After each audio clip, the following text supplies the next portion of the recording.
Before we begin our service today, I'm going to ask if we can kindly turn off or silence all cell phone and electronic devices. Thank you.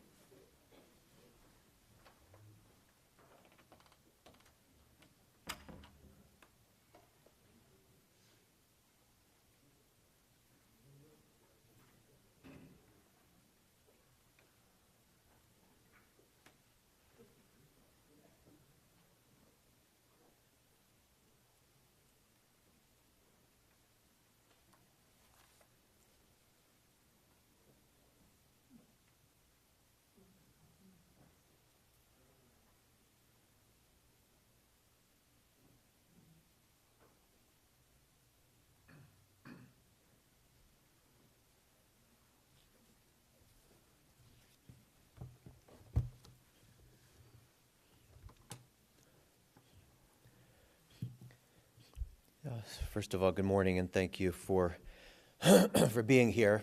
Support of grieving family, of course, and also tribute to and to honor the life of someone whose life was worthy of honor, your beloved Leona Tanker. It's reflecting this morning that we know that our Torah tradition commands us to honor our parents. Right? And there are circumstances where that honor has to be commanded because it may not come as naturally as we would like it to. And then there are other circumstances where, because of the commitments and dedication and sacrifice of a life that was not always easy, but was always lived with the future and all of you in mind, Leona's life is one that is worthy of honoring, not just today, but long into the future, as her memory will be a great blessing to all who knew her and to all who will know of her, because you will tell of her life's story and legacy to future generations. I'm Rabbi David Englander of Congregation Bethel, and together with Rabbi Aaron Krupnick, it is our sad honor to help guide the service today in keeping with the Jewish tradition to which Leona was attached every single day of her life. And Rabbi Krupnick will start us off with the recitation of psalm selected for these services.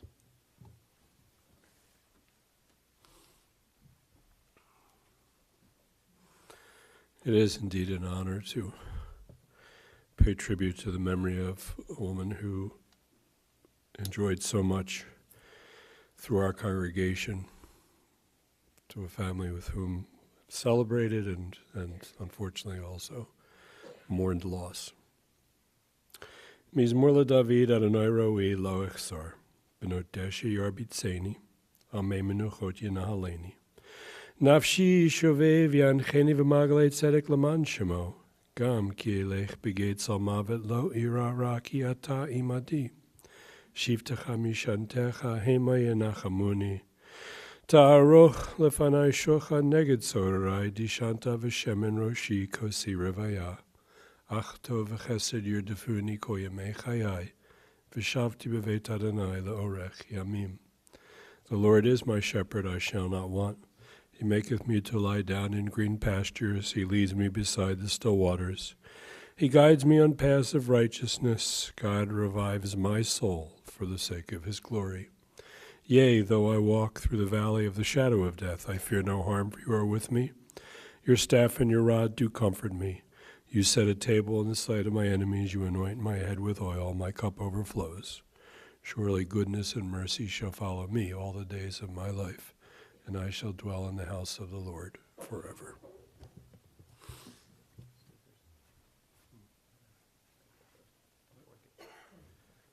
We'll invite the children who are speaking first to come up.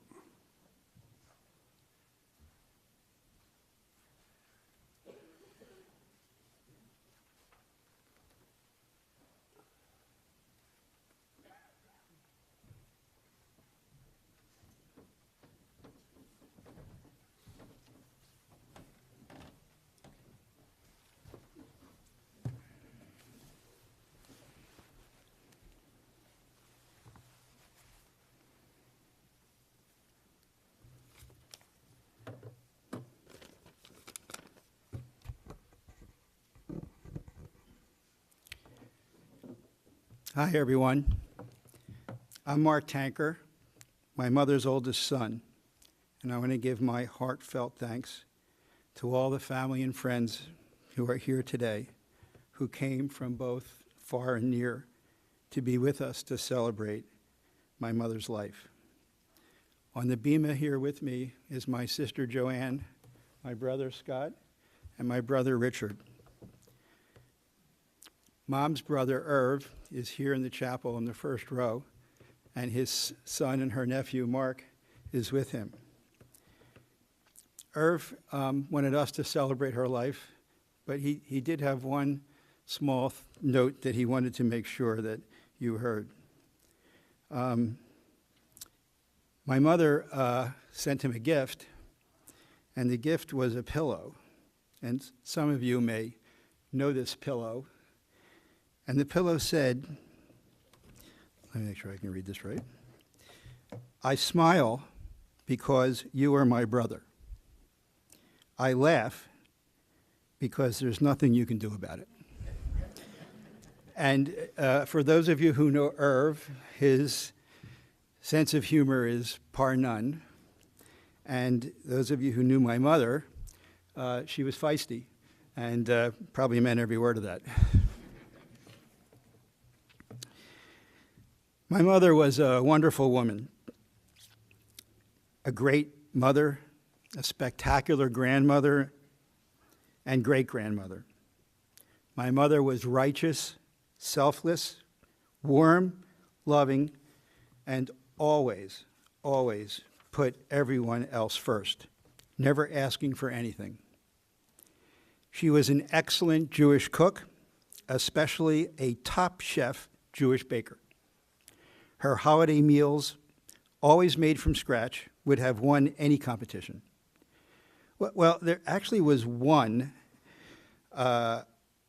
episode that probably wouldn't have, and that was the night we were present during the exploding kasha and bow tie casserole. My cousin Mark Kornblau, who's here today, almost sacrificed his life to save everyone at their Rosh Hashanah dinner. And we actually have that on video. She was charitable and worked hard for the synagogue, Bethel, of course. When Bethel Synagogue was planning to move, one of the 3 times that we've had in our lives since we first started there on Kane Avenue in Camden at my bar mitzvah in 1963, she collected dimes in hundreds of pishkas. Pishkas are like a collection box around the community, and literally raised $4,000 for the new building, all in dimes. And I think one of my brothers ended up getting the job of taking those boxes of dimes to the synagogue. And I can imagine, I'm not sure how they got it to the bank, but it obviously worked because the new building was beautiful. She took care of all of us and helped my father grow his business, wooing his clients with her culinary creations. She was always home to greet me and my great friends who are all here in the audience with us today, or the chapel, sorry. She always had canisters of tasty cake, candy pretzels, and cold milk. When circumstances changed and she became a working mom, she continued to keep our household bright and cheery, never complaining about long days and nights. She went to the school of hard knocks, and she was self-taught. She had graduated high school, but went no further. As an adult, she was occasionally annoying, telling me how to do something or how to solve a problem, but she was always right. In her later years, she was plagued with the horrible manifestation of Alzheimer's. But despite being unable to express herself with speech, she would always grab my hand and kiss it every time I walked into her room at Lionsgate. Even though her speech was garbled, we would sing, "Row, row, row your boat." We would sing it together, and she would do perfectly. In fact, if I stopped, she continued to sing the song with every word. But yet, when she tried to express her own feelings, she was unable. Her disease was awful. And as a physician, I felt helpless to make her better. My mom was the best. When Adam, my son, was approaching his bar mitzvah, Mom called to tell me she had a present for me and the family. The night I came to dinner, there was a wrap box awaiting me, of course wrapped in blue gift wrap and a white bow. I opened the box and found a long, slender silver cylinder topped with a closed fist and a pointing index finger. I actually was not entirely sure what this was at first, but then I was told by my mother that this was a yad. A yad helped the reader find their place in the Torah without touching the Torah. She told me she wanted every grandchild to use it at their bar or bat mitzvah. All of the grandchildren followed her wish. It came to me that the yad must have other meanings as well. I looked some of them up, and in Hebrew, yad is hand. But I think it was more than that.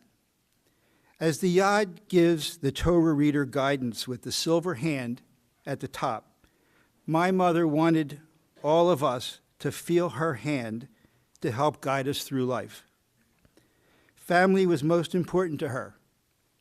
The proof of that is in her high school yearbook, where she wrote, and I will quote, "My ambition in life is to be like my mother, giving my family the love and devotion that she gave us." That was her ambition, and I stand here today to tell you that she did that every day of her life. My mother was a stay-at-home mom. When life changed, in spite of only having a high school education, she joined the workforce. She started out as a job coach at the Camden County Employment and Training Center, eventually becoming a supervisor for Career Employment Program, and ultimately the director of the Workforce Investment Board, a partnership between county and private industry with a multi-million-dollar budget. It was so successful that it paved the way for the federal Workforce Investment Act, helping to get single mothers back into the workforce across the entire country. All of this was based on the Camden County model that she created. She received a congressional proclamation in Washington, D.C., commending her for her devotion to the residents of Camden County. These are just a few examples of how she lived her life and why we all want to follow in her footsteps. Mom, I will miss you dearly. I will miss your voice, your touch, the sweet taste of your arugula, and your devotion to our family.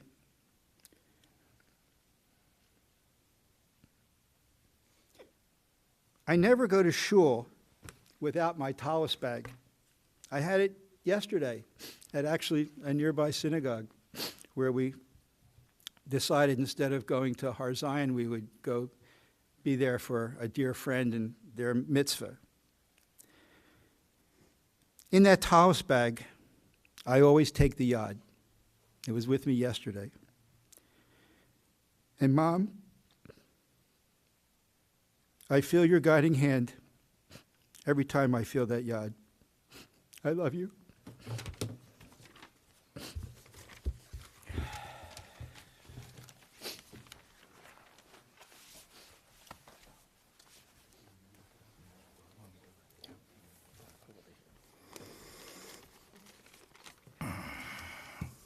Thank you all for coming.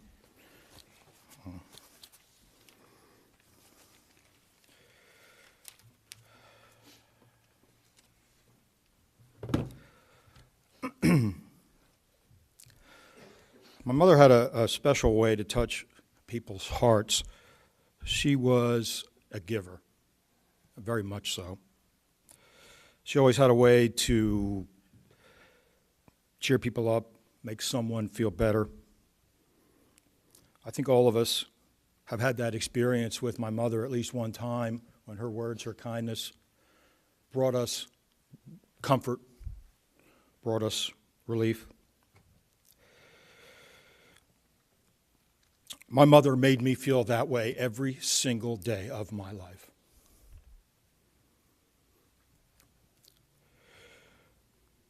With that giving spirit in mind, I would like to share with you a poem I found in a prayer book at my synagogue. These are words I can picture my mother actually saying at a time like this, and I am honored to share those words and speak for her. When I die, give what's left of me away to children and old men that wait to die. And if you need to cry, cry for your brother walking the street beside you.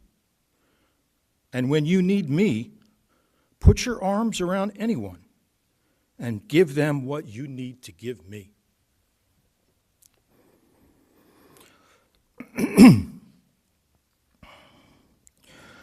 I want to leave you something better than words or sounds. Look for me in the people that I've known and loved.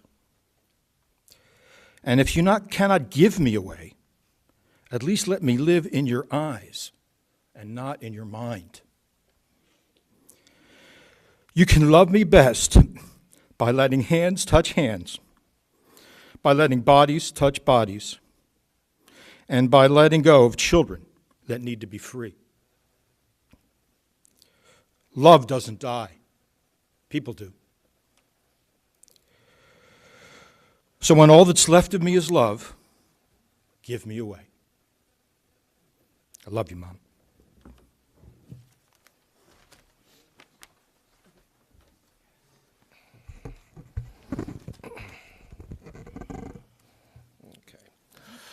I want to settle some rumors here today. My name is Scott.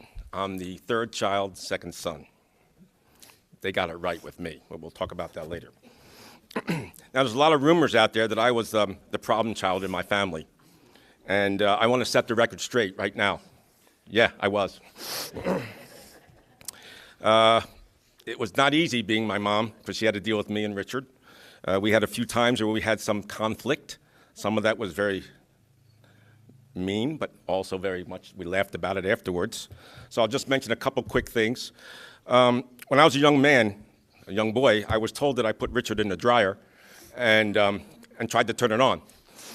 But luckily, my mom got there first, so nothing happened to him, as you can tell, except for his hair.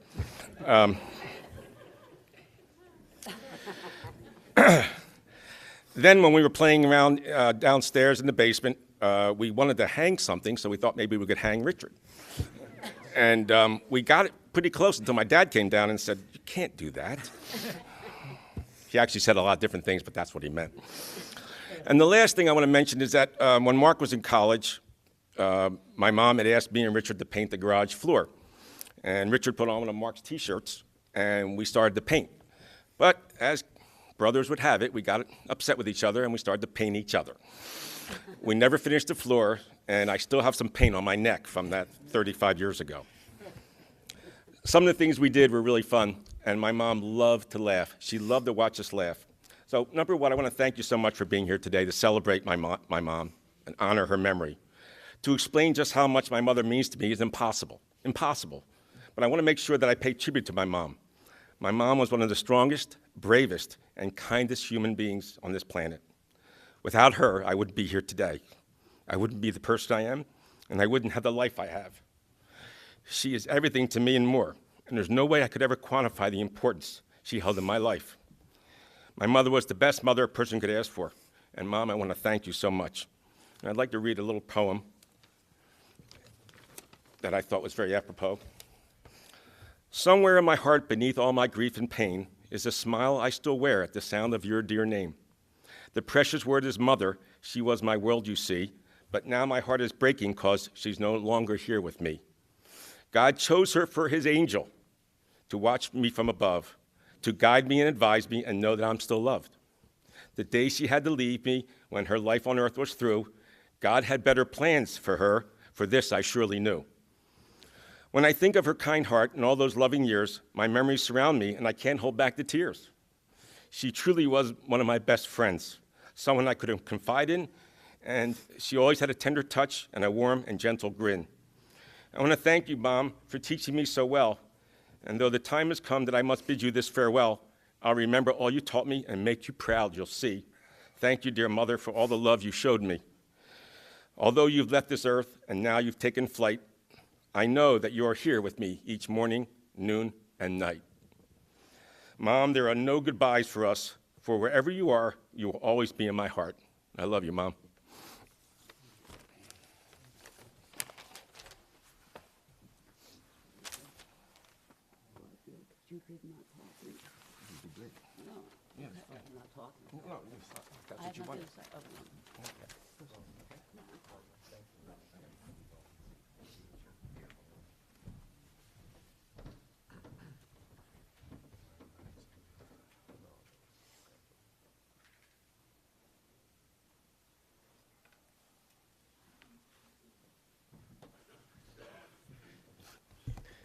Lovely and meaningful to see the four of you standing up here together. We're going to call on Leona's grandchildren who are going to come up at this time.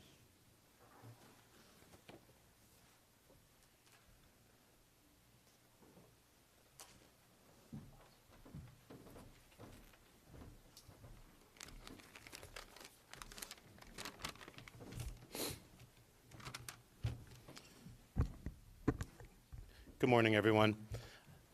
My name is Adam Tanker. I'm the firstborn grandson. I'm up here with Jason Tanker, the second-born grandson, Alex Tanker, the third-born grandson, Carly Tanker. I'm sorry, the fourth, Carly, and Sophie. Math's not my specialty, I'm sorry. We're all up here, that's important. Grandma Leona, as we all called her, was a very special grandmother to have. You heard about how she was a mother, but she was an equally amazing grandmother. We all have different memories and experiences from being with her, and we wanted to take a little bit of time to share some of them with you. I remember her squeeze-tight hugs and wet kisses. I remember the way she would grab my chin, smile at me, and tell me I was her favorite first grandson. I remember countless sleepovers at her house and having so much fun with her and Joanne and all the animals that they filled their home with. Staying up late, eating sweets, and watching R-rated movies that I had no business watching. Grandma's house always had the best treats and sweets hidden in either the white frog bowl, which we all knew about, or above the refrigerator. I remember her taking me to Friendly's for dinners, and she always let me eat my ice cream sundae first. She loved sweets. I remember she always had stacks of poorly hidden Playboy magazines in the bathroom. I always wondered why my grandmother had Playboy magazines. Not complaining, let's be clear, I'm just questioned it. And it wasn't until I was older that I found out I had my Uncle Irv to thank for that, because as an editor of Playboy magazine, the whole family got free subscriptions. Do you still have that hookup? Okay. I remember driving around with her in the light blue Ford Taurus, trying to get lost and just having fun and laughing, trying to find our way back to where we were going. Grandma had a long and happy life full of many family and friends. We're lucky we had her here for 92 years. I'll never forget her kindness and seemingly permanent happiness. Thank you all for coming today to pay your respect. It means a lot to us. And I will miss you and always love you, Grandma.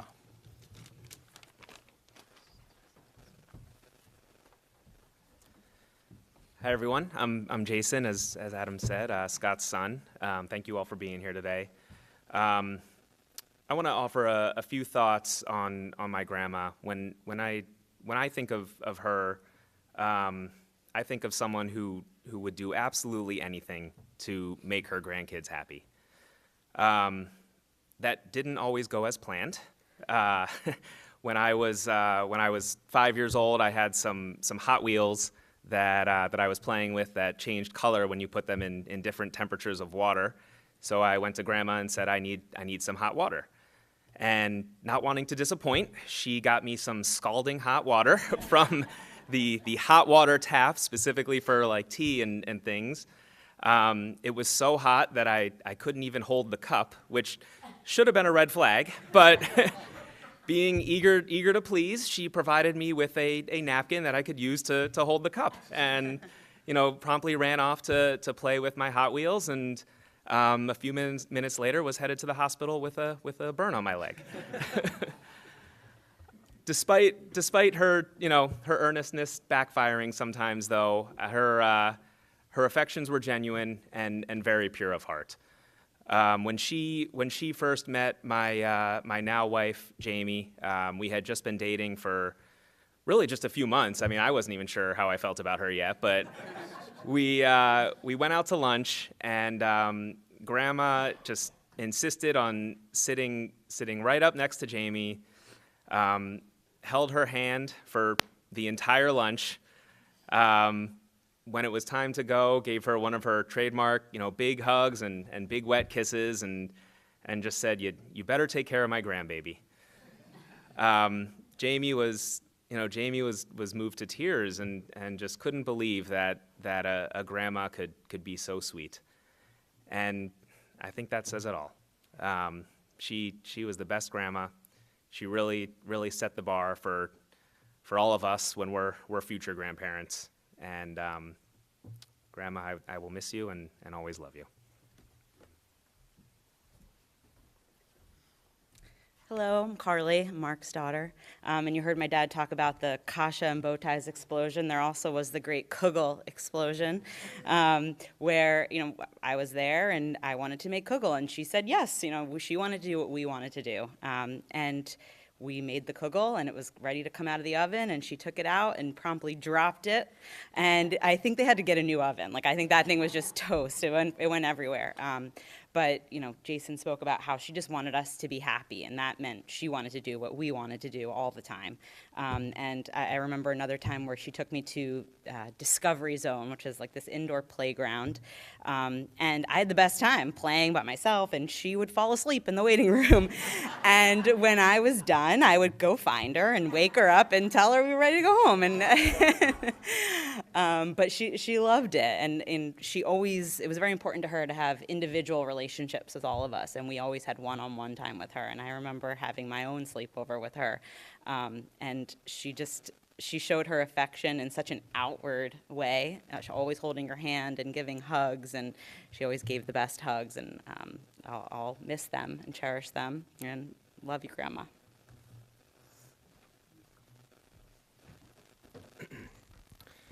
Hi, everyone. My name's Alex. I'm Scott's son, and I'm the second youngest of Leona's 5 grandkids. There's a 14-year gap between when I was born and when the youngest grandchild, Sophie, was born. So for a big part of my childhood, I was the baby of the family. And I think Grandma and I had a special relationship in the early part of my life because of that. She showered me with a little extra love, and I reciprocated it.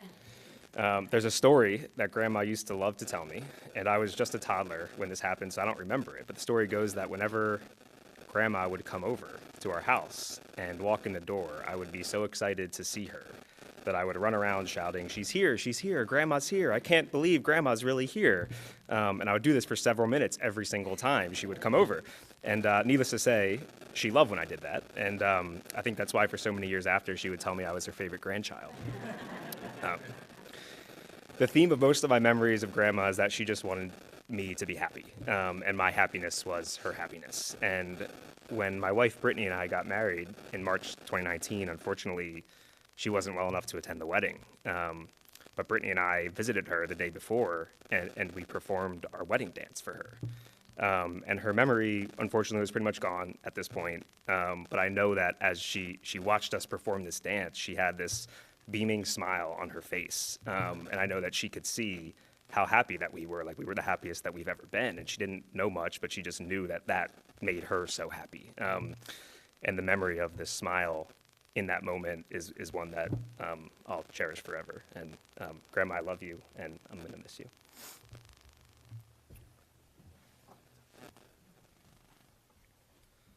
So here come the cheers. My name is Sophie. I'm Richard's only before I was born, Dad moved to North Carolina. And I think it really made my relationship with Grandma special because New Jersey became a magical, fantastical land, which no one has ever said before. One of my mother passed a while back, and shoot. I felt that I should tell this story on her behalf. Gosh. Grandma flew in with a frozen brisket in her suitcase.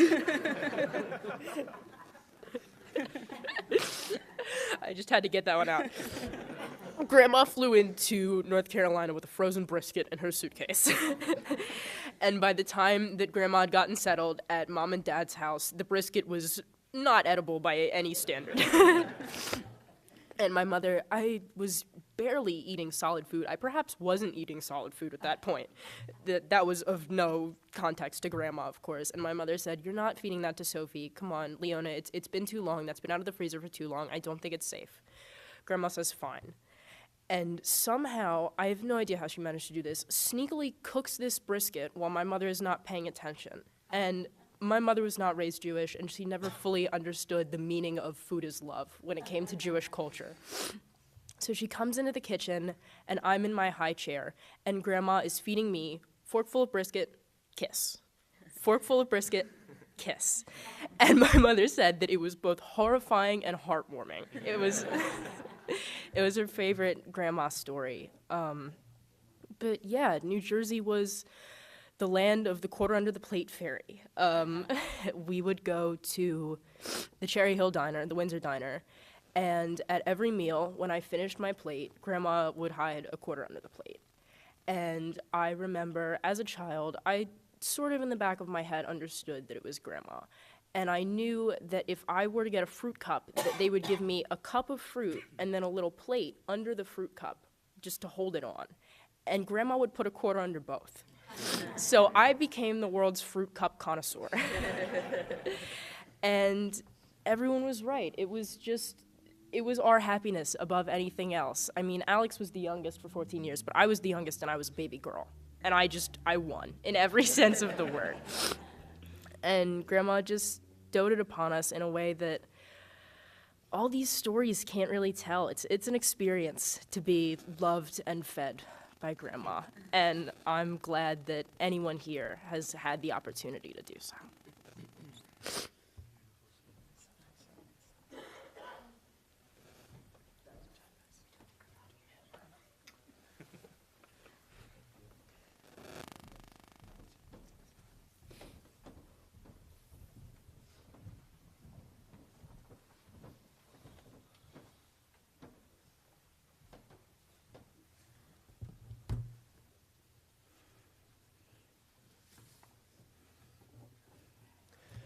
Thank all of you very much for standing together with each other and sharing such beautiful heartfelt, heartwarming memories of someone so precious and special to you. I want to share a reflection based on our conversation just the other day. And I didn't know prior to Wednesday when that conversation happened and we got to talk about your loved, appreciated, and respected mother and grandmother, sister, that every time that I went into the staff kitchen at Bethel, I was doing so under the watchful eye of Leona Tanker.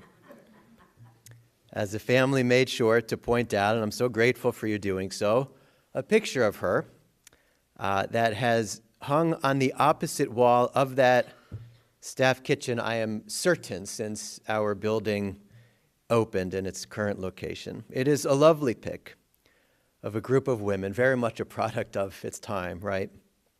I think they were probably in a sisterhood. They're lighting a Hanukkah menorah at a holiday gathering or a program. And it is just one of 1,000 different ways that Leona expressed her commitment to Bethel, which represented her commitment to Jewish life and living. I was touched to hear that story of the Pushkis because it shows dedication on her part, but it also shows the trust that the community had for her The role of charity collector in our tradition is one that is held at the very highest of standards. She told me her connection to Bethel goes back to either 1959 or 1960. Either way, that is a very long time. She was close with Rabbi Kelman. She sent all the kids to Hebrew school. And now we, your Bethel family, stand with you as you say goodbye to a person of tremendous resilience and competence and accomplishment, about whom more will be said as her legacy is shared down through the generations. Her life's journey would take her from Atlantic City to Cherry Hill to New York, coincidentally, where Scott would enroll and graduate from the high school that I also graduated from, go Griffins, and then back to southern New Jersey, which for Leona really was home. The family knows that some of their ancestors were lost to the horrors of the Holocaust, and although the popular Kornblau's restaurant near the Steel Pier is also part of her family's story, for Leona, early on, things were often very hard. Which makes it all the more amazing that none of her kids, and certainly none of her grandkids, see their childhood through the lens of what they now know was a household that was often just scraping by. Because she loved making people happy, and she was selfless, and she lived for the future. She lived for your future. She gave you the love that she did not always receive, as her own mother died when Leona was just 16. And she took on much of the responsibility for caring for Irv, who was then only 9. When we give our students a Siddur, a prayer book, or a Tanakh, a Bible at Bethel, we tell them to wear it out, and we will be glad to replace it. It was a good thing we did not make such a deal with Leona, because we would have had to increase our Bible budget. What a beautiful image that she always had one close at hand, and I can only pray that its ancient words, some of which have already been quoted at this service, brought her some solace and needed strength. Since she refused to take any money from you, including for hosting those large family gatherings, your hiding money in her Bible was a pretty good trick. And her holiday dinners were an expression of commitment to family and her Jewish heritage, to which she was connected every single day of her life. Even though in the second part of her life she was working full-time, she hosted everyone, and she made everything from scratch, from gefilte fish to rugelach. You always knew in her home when the Passover cooking had started. And these meals, as well as all of her other efforts to stay closely connected to you and also to help others, were, in your words, all about love. And whether providing for you what she did not enjoy as a younger woman, herself motivated her or not, through decades of accomplished and thankfully occasionally recognized and rewarded work, she helped others to find what she so often did not have in her life, which was stability of employment. Keeping in mind that she was a high school graduate with little work experience, the way that she built and worked her way up in the Camden County Work and Investment Board is, I have to tell you, inspiring. She started low, and over a 30-plus year career, she wound up running the place. She had a knack for getting things done, finding funding when there was none, even finding transportation sources, a very difficult thing to do, from unlikely partners and places. Her one-stop shop for the real and necessary support that people needed to get on their feet and break the cycle of poverty no doubt saved many lives.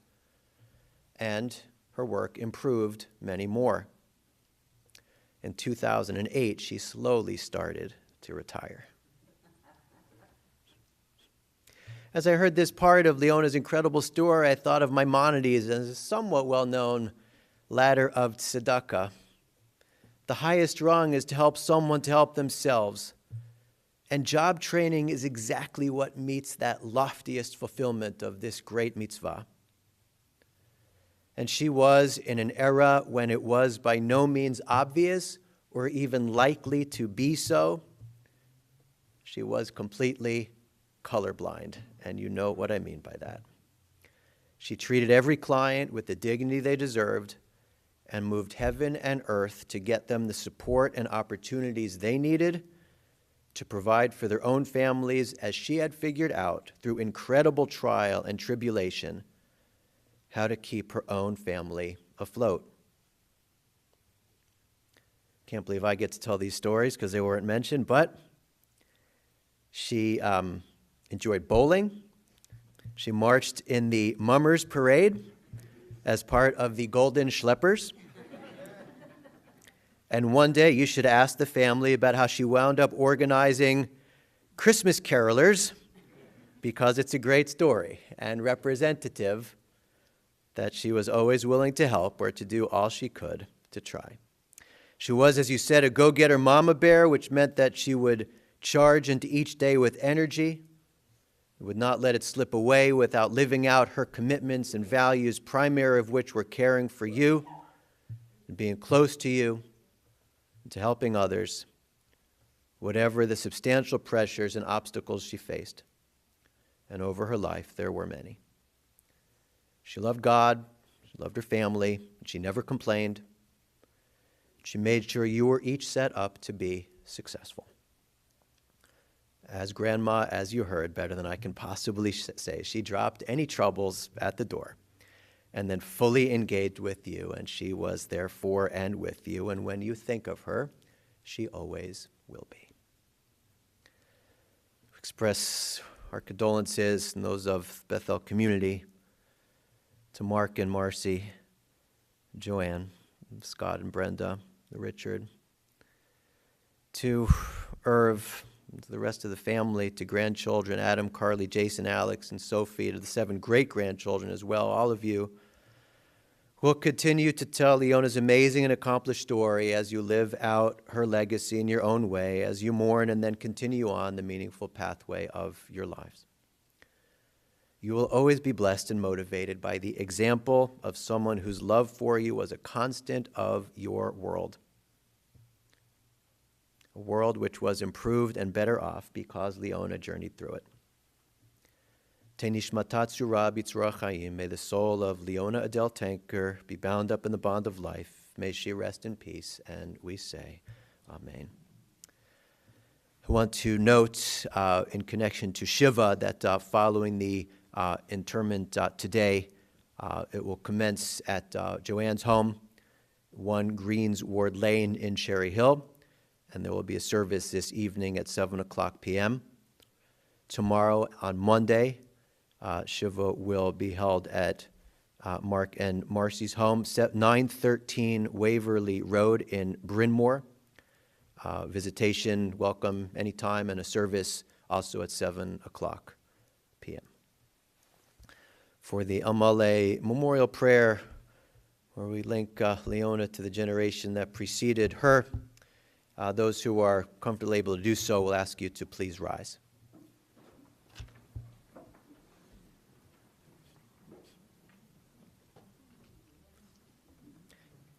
Elmalei rachamim shochen bamrumim hamitzei menucha nechona tachat kanfei ashchina bima alot kedoshim utorim kezohar rakia mazhirim et nishmat Leah Udol bat Mordechai v'Marta shalcha le'olama began Eden tei menuchata ana bala rachamim astira beseter kanafecha le'olamim utzror b'tzura chayim et nishmata Adonai hunachlata V'tanuach b'shalom al mishkava v'nomar. Amen.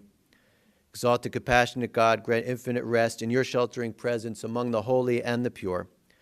To the soul of Leah Udol, Bat Mordechai v'Marta, Leona Adele Tanker, who has gone to her eternal home. Merciful one, we ask that our loved one find perfect peace in your eternal embrace. May her soul be bound up in the bond of life. May she rest in peace. And let us say, Amen. I invite you to be seated for another few moments.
Folks in this row begin to head to our cars, please.